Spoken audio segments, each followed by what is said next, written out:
semuanya, selamat datang. Dan kembali lagi bersama saya Regina Angelika Maharani di acara Bincang-Bincang Santai. Nah, pada kesempatan kali ini saya mendapatkan kesempatan untuk mendatangkan salah satu narasumber yang menurut saya beliau sangat menginspirasi. Kenapa? Karena beliau merupakan seorang guru yang sudah mengabdi selama 30 tahun dan pernah menjadi kepala sekolah di salah satu sekolah TK swasta. Jadi tidak usah menunggu lama-lama, mari kita sambut saja narasumbernya, yaitu Ibu Esti. Hai Mbak Regina, apa kabar? Baik, Bu. Sehat? Ya, sehat. Saya Bu. duduk sini? Boleh. Ya. Jadi sebelum kami melakukan bincang-bincang santai ini, kami sudah melakukan swab antigen dan kami bisa mencopot maskernya untuk ngobrol-ngobrol santai ya teman-teman. Jadi boleh dibuka ini? Boleh, Bu. Saya kantongin ya. Iya. Oke. Apa kabar Ibu? Baik. Mbak Regina apa kabar? Baik. Sehat? Puji Tuhan sehat. Ibu Puji juga Tuhan. sehat. Puji Tuhan sehat. Oke.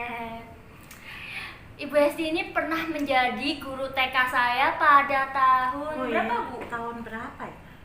Ibu lupa. 2004 ya kalau nggak salah. Iya, Mbak Regina, ya. kayaknya 2004 sih. Ya, Bu. ya, ingat Ibu juga 2004 lah, sekarang sudah gede ya. Iya. Aduh, nggak berasa.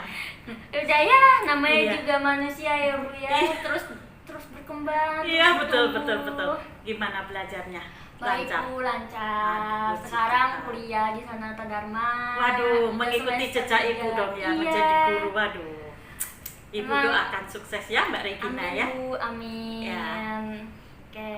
Jadi Ibu masih mengajar sebagai guru TK di salah satu sekolah swasta di daerah Jakarta Barat gak ya, Bu?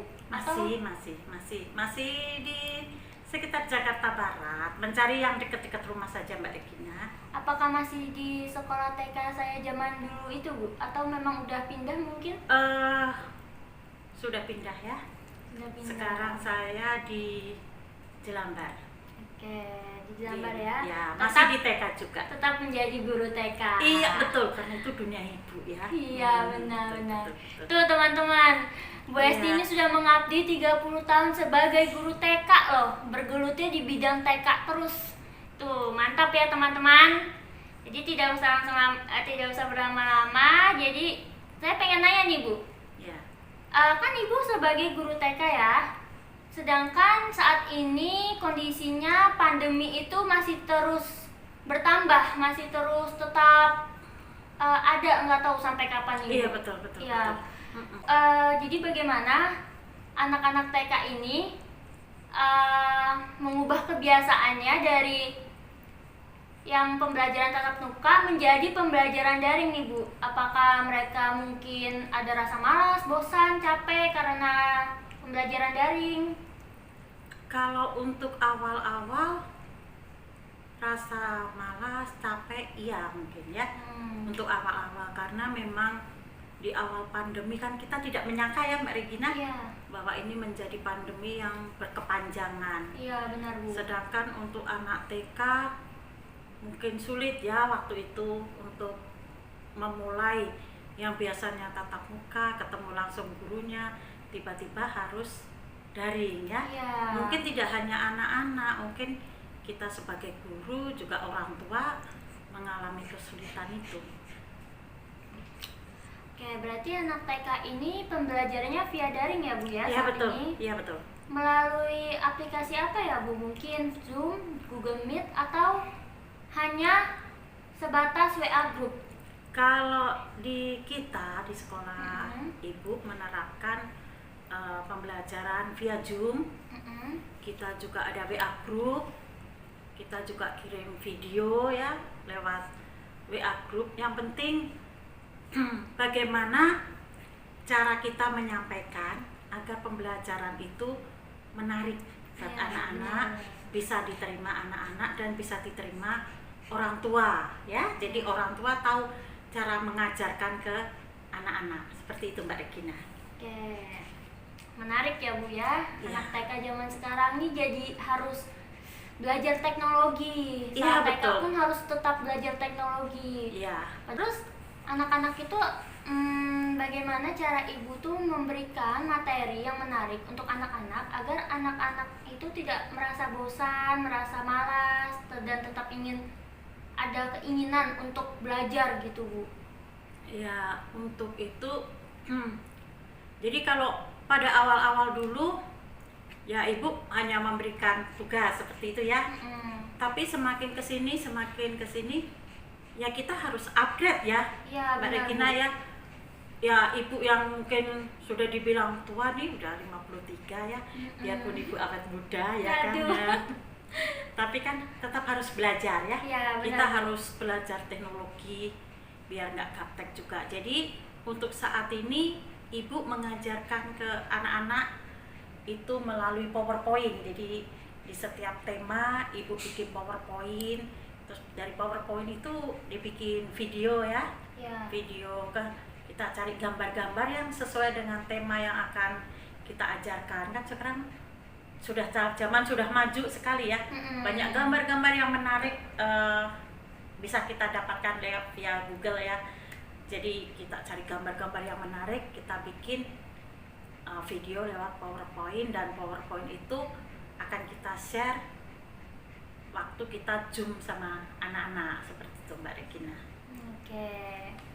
Menarik ya, Bu ya, melalui PowerPoint. Ya, betul. Lalu apakah anak TK ini saat pembelajaran daring ini tetap ada pembelajaran art and craft-nya atau hanya melalui PowerPoint saja belajarnya?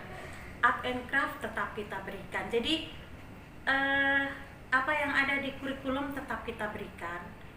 Hanya kan menurut Pak Menteri kan belajar merdeka ya. Iya. Jadi karena di masa pandemi ini tidak harus tuntas kurikulum, bukan berarti tidak tuntas yang bagaimana ya Mbak Regina. Jadi tetap semua kita berikan, hanya cara penyampaiannya yang berbeda, dan tentu saja kita sederhanakan. Jadi kalau kayak art and craft, jadi misalnya ibu mau mengajarkan membuat kipas. Iya.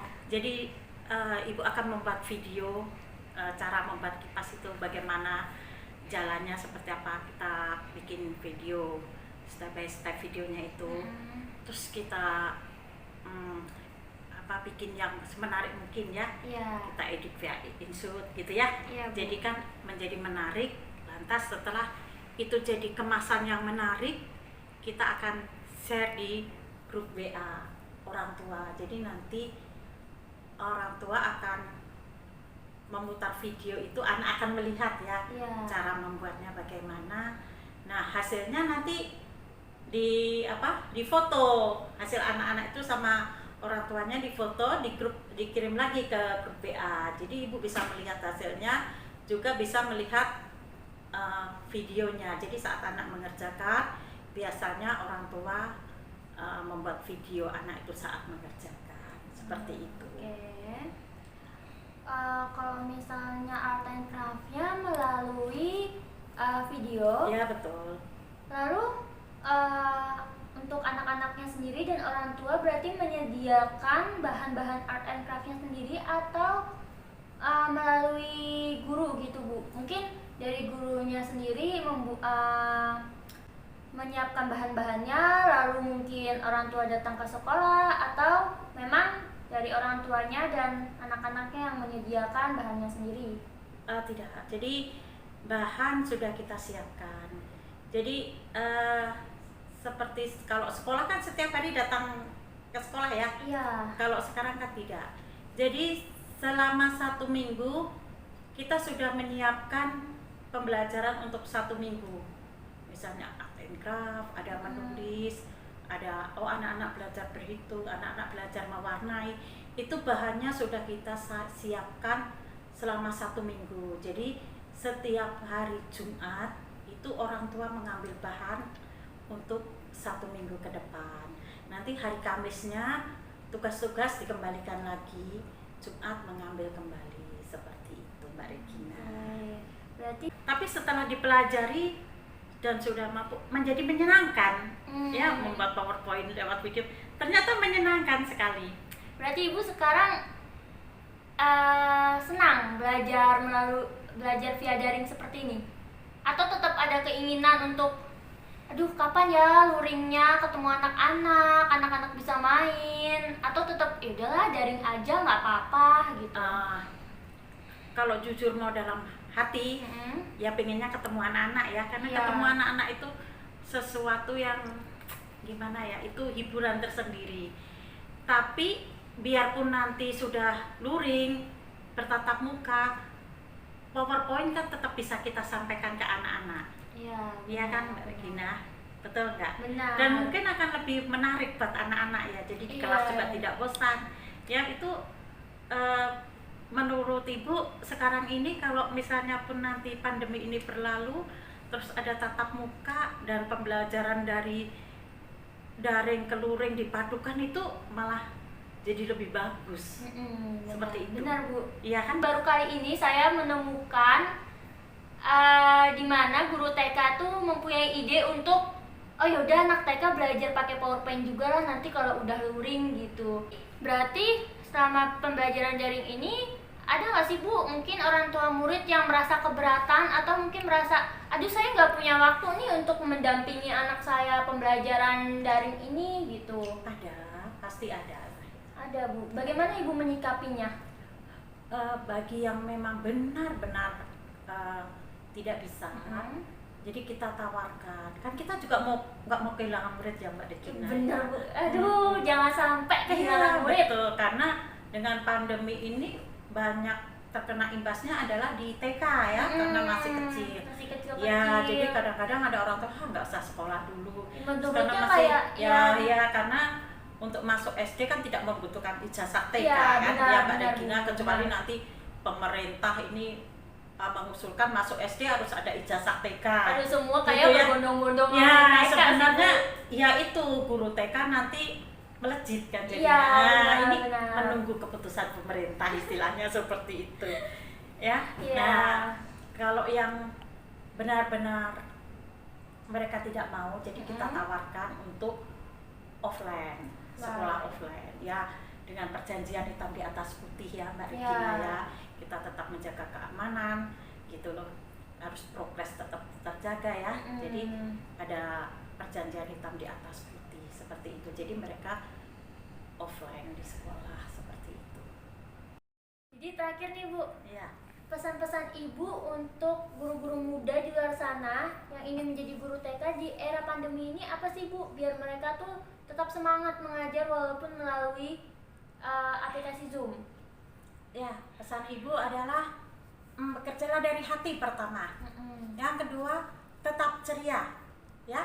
Yang ketiga, kreativitas. Itu sangat penting untuk guru TK ya. Guru TK kreativitas itu penting ya teman-teman. Itu penting, ceria juga penting ya. Yang tak kalah penting bekerja dari hati, karena kalau kita bekerja dari hati, kita menghadapi anak-anak itu selalu sabar ya, namanya juga anak-anak seperti itu Mbak Regina.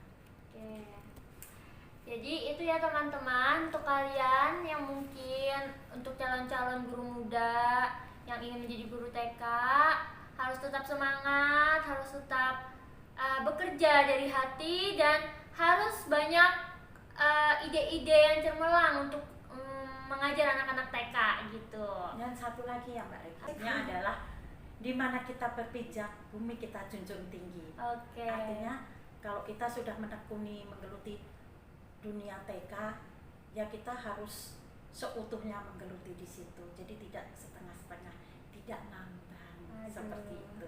Nih, kenapa saya mengundang Ibu Esti sebagai narasumber saya? Karena saya terinspirasi karena Ibu Esti ini sangat bekerja dari hati untuk mengajar anak-anak TK teman-teman. Jadi saya jadi pengen menjadi guru TK nih jadinya sekarang. Nanti kalau Mbak Regina jadi guru juga harus totalitas. Iya benar Bu, harus totalitas dan selalu bekerja dari hati. Betul.